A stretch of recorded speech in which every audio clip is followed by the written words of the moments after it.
So guys, modal verbs होती हैं helping verbs, और ये थोड़ी स्पेशल टाइप की हेल्पिंग वर्ब्स होती हैं, क्योंकि ये जो मॉडल वर्ब्स होती हैं ये हमें अपने आप को एक्सप्रेस करने में, जैसे हम गुस्से में कोई बात बोल रहे हैं, हम कोई बात एज अ सजेशन बोल रहे हैं, या फिर कोई बात है जो कंपल्सरी है, होनी ही चाहिए, इन चीजों को दिखाने में मदद करती है हमारी मॉडल वर्ब्स। सो मॉडल वर्ब्स का इस्तेमाल हम लोग करते हैं for morality, for compulsion, for probability, for capability and so on। तो ये जो मॉडल वर्ब्स होती हैं इनको हम as a primary verb use करते हैं। मींस अगर मॉडल वर्ब किसी सेंटेंस में आती है तो ये प्राइमरी वर्ब होती है, यानी सबसे पहले इसका ही इस्तेमाल होगा after subject. And modal verbs हमेशा base form of the verb को सपोर्ट करती है, यानी कि मॉडल वर्ब्स के तुरंत बाद अगर कोई वर्ब आएगी तो वो बेस फॉर्म में आएगी। सो सबसे पहले मॉडल वर्ब लेते हैं विल। विल का यूज हम लोग करते हैं as a helping verb in future tense, और इसका इस्तेमाल कंडीशनल सेंटेंसेस में भी होता है। Let's look at an example. मैं तुम्हें ऑफिस छोड़ दूंगा। I will drop you to the office. मैं रोहन से इस बारे में बात करूंगा। I will talk to Rohan about it.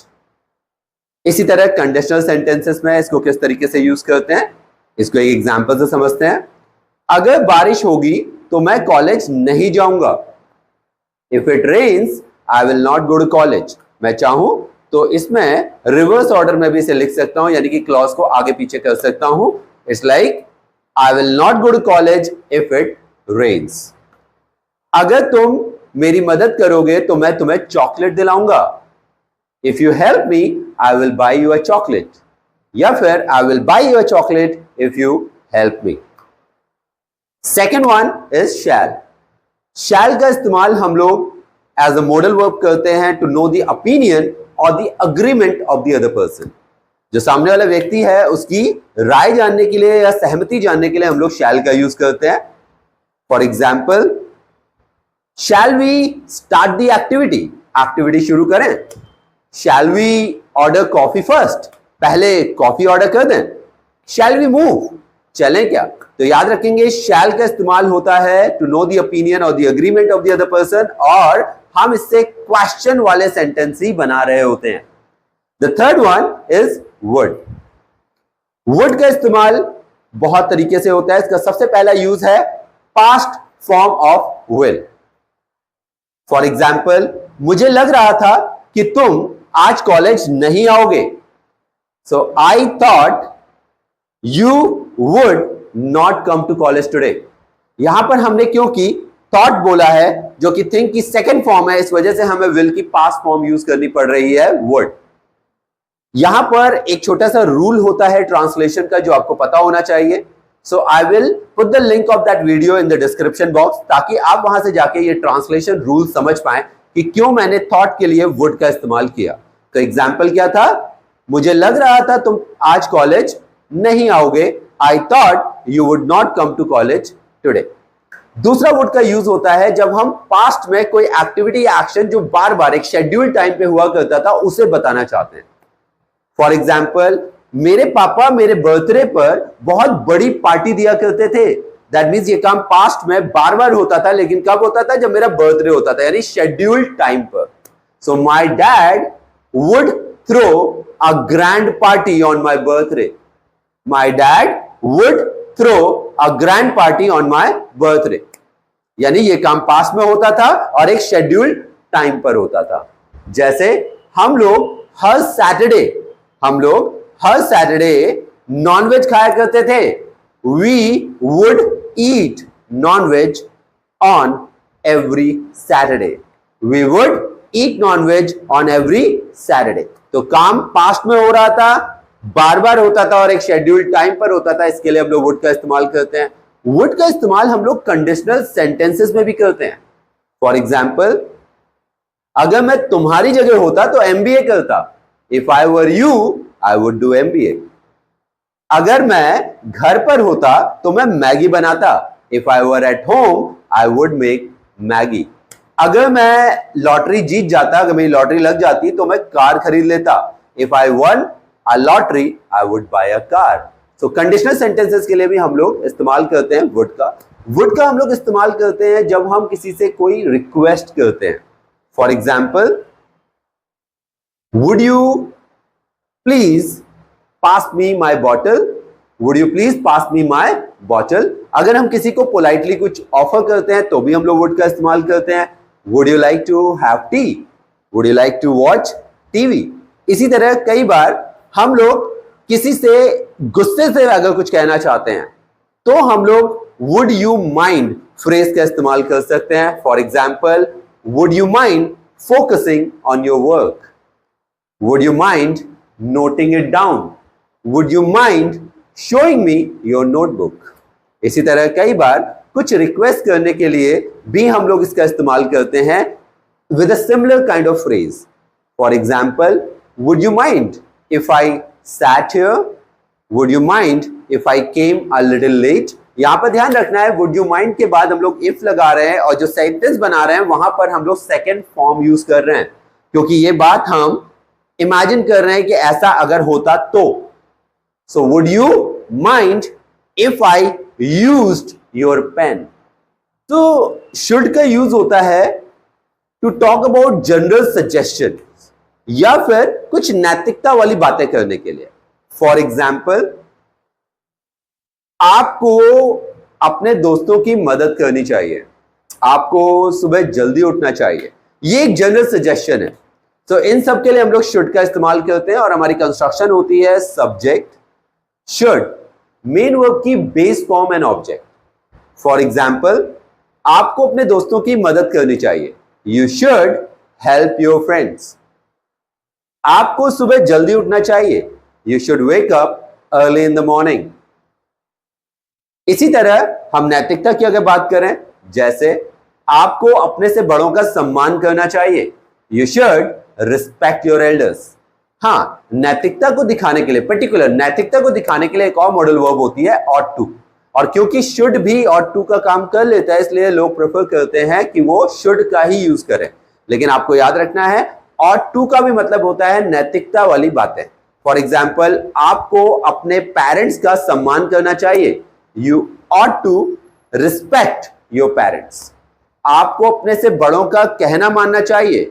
You should obey your elders.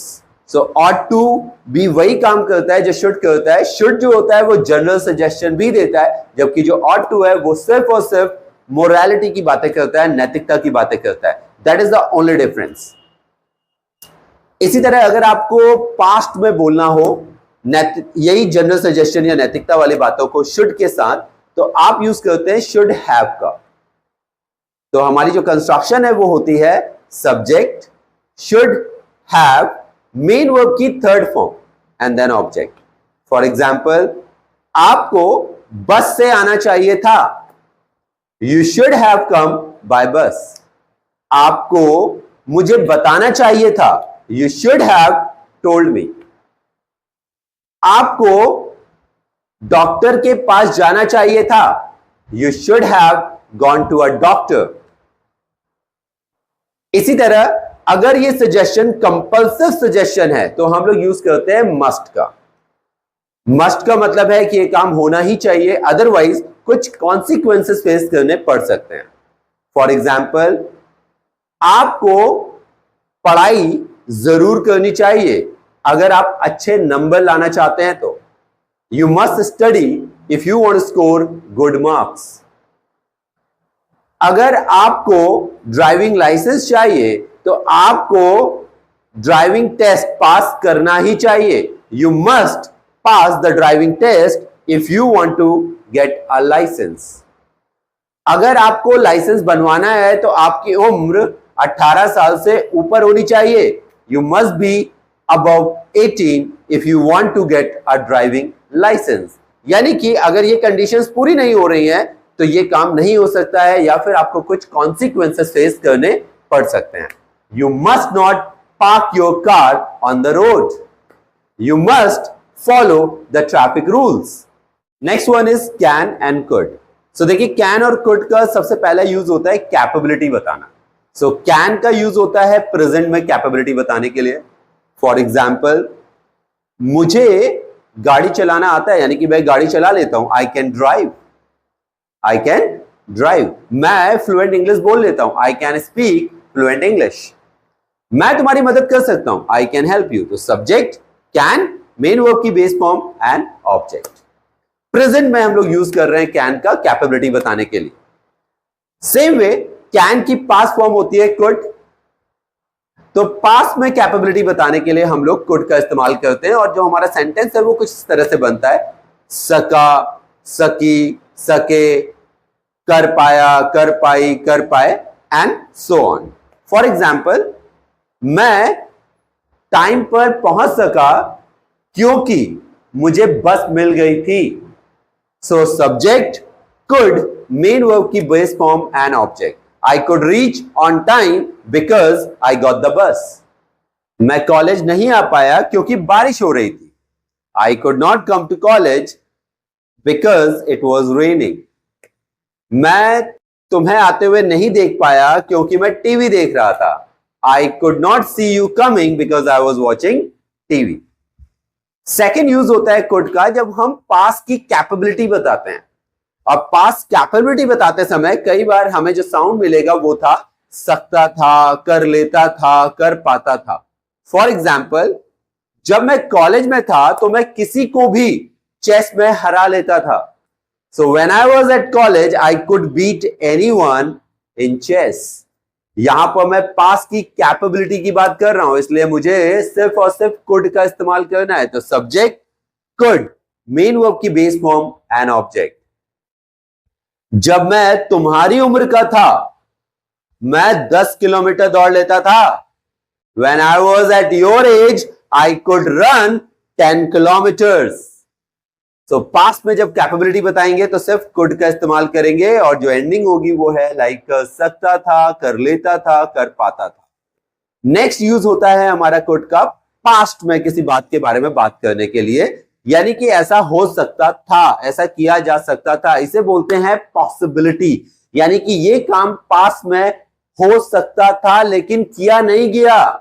तो इसके लिए जो हमारी कंस्ट्रक्शन होती है वो होती है subject could have, main verb की थर्ड फॉर्म एंड ऑब्जेक्ट।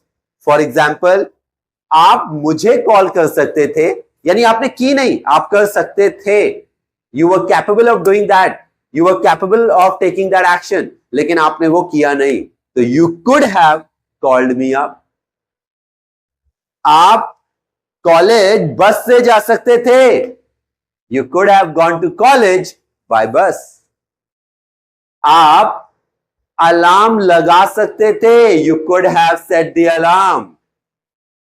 आप रोहन को स्कूल छोड़ सकते थे। You could have dropped Rohan to school. आप ये फोन ऑनलाइन ऑर्डर कर सकते थे। You could have ordered this phone online. आप बाहर से कुछ खाना ऑर्डर कर सकते थे। You could have ordered some food from outside. Past में कोई काम हो सकता था, पॉसिबिलिटी को दिखाने के लिए इसका इस्तेमाल होता है। इसके अलावा गाइस कैन और कुड का इस्तेमाल रिक्वेस्ट के लिए भी होता है। कैन का यूज जो होता है वो होता है कैजुअल के लिए, इनफॉर्मल के लिए, रिक्वेस्ट करने के लिए, और कुड का इस्तेमाल होता है फॉर्मल के लिए, यानी जिनको आप अच्छे से जानते हैं, जो आपके मित्र हैं, आपके सेम एज ग्रुप हैं, या आपसे छोटे हैं, आपसे जूनियर हैं, उनके साथ आप कैन का इस्तेमाल कर सकते हैं रिक्वेस्ट करने के लिए। और जिनको आप अच्छे से नहीं जानते हैं, जो आपसे एज में बड़े हैं, जो आपके सीनियर हैं, उनके साथ आप कुड का इस्तेमाल कर सकते हैं रिक्वेस्ट के लिए, क्योंकि ये फॉर्मल वर्ड है। फॉर एग्जाम्पल, अगर आपको किसी से बोलना है यार अटेंडेंस रजिस्टर दे दो, और वो आपके साथ वाला है जिसको आप अच्छे से जानते हैं, आप उसे बोल सकते हैं can you please pass me the attendance register. वहीं अगर वो कोई अनजान व्यक्ति है तो आप बोलेंगे could you please pass me the attendance register. Sir could you please turn on the fan, और अपने किसी दोस्त से बोल रहे हैं तो can you please turn on the fan. So can और कुड का इस्तेमाल रिक्वेस्ट के लिए भी होता है। नेक्स्ट वन है मे और माइट। देखिए मे और माइट का इस्तेमाल होता है प्रोबेबिलिटी के लिए। तो अगर प्रोबेबिलिटी अराउंड 50, 60, 70% तक है तो हम लोग मे और माइट का इस्तेमाल करते हैं, और इसका इस्तेमाल बिल्कुल टेंसेस की तरह होता है, यानी इंडेफिनिट में भी होगा, कंटिन्यूअस में भी, परफेक्ट में भी और परफेक्ट कंटिन्यूअस में भी।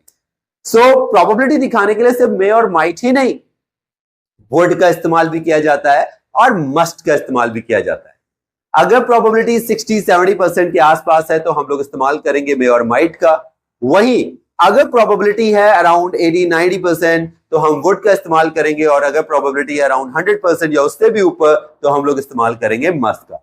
Let's look at some examples. आज बारिश हो सकती है, इट मे रेन टुडे, या फिर इट माइट रेन टुडे। वहीं अगर मुझे लग रहा है कि प्रोबेबिलिटी ज्यादा है बिकॉज आसमान जो है वो बादलों से घिरा हुआ है, द स्काई इज ओवरकास्ट, या फिर it is a cloudy weather, then I can say it would rain today. और अगर मुझे लग रहा है नहीं आज तो बारिश होगी होगी यार, बहुत उमस हो रही है, इट्स वेरी ह्यूमिड, आज तो बारिश होगी ही होगी, it must rain today, it's very humid. So अगर कोई चीज बिल्कुल कंफर्म है या उससे भी ऊपर प्रोबेबिलिटी है, 100% से भी ज्यादा प्रोबेबिलिटी है तो मस्ट, 80-90% प्रोबेबिलिटी है तो वुड, और उससे कम प्रोबेबिलिटी है तो मे और माइट का इस्तेमाल करते हो। जनरली प्रेजेंट में प्रोबेबिलिटी दिखाने के लिए अगर वो कम है तो माइट को प्रेफर किया जाता है मे से ज्यादा। इसी तरह कंटिन्यूअस में है, फॉर एग्जांपल मान लीजिए मैंने बोला रोहन गाड़ी चला रहा होगा, मैं सिर्फ संभावना जता रहा हूं तो मैं बोलूंगा Rohan might be driving. Rohan में भी ड्राइविंग भी उतना ही सही है जितना माइट है, बट माइट को प्रेफर किया जाता है प्रेजेंट सिचुएशंस के लिए। सो रोहन माइट बी ड्राइविंग। वहीं अगर प्रोबेबिलिटी थोड़ी और ज्यादा है तो मैं बोल सकता हूं रोहन वुड बी ड्राइविंग, और अगर प्रोबेबिलिटी 100% से भी ऊपर है तो मैं बोलूंगा रोहन मस्ट बी ड्राइविंग। इसी तरह परफेक्ट टेंस की अगर हम लोग बात करें तो लेट्स से मान लीजिए मैंने बोला आपने ये शायद ऑनलाइन खरीदा होगा, so you might have bought it online, you may have bought it online. और अगर प्रोबेबिलिटी थोड़ी ज्यादा है तो मैं बोलूंगा you would have bought it online, और अगर प्रोबेबिलिटी 100% से भी ऊपर है तो मैं बोलूंगा you must have bought it online. जैसे तुमने मुझे शायद मार्केट में देखा होगा, you might have seen me in the market. तुमने मुझे मार्केट में देखा होगा, you would have seen me in the market. तुमने पक्का मुझे मार्केट में देखा होगा, you must have seen me in the market.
Want to learn spoken English? Follow Excellent Academy, the English Guru.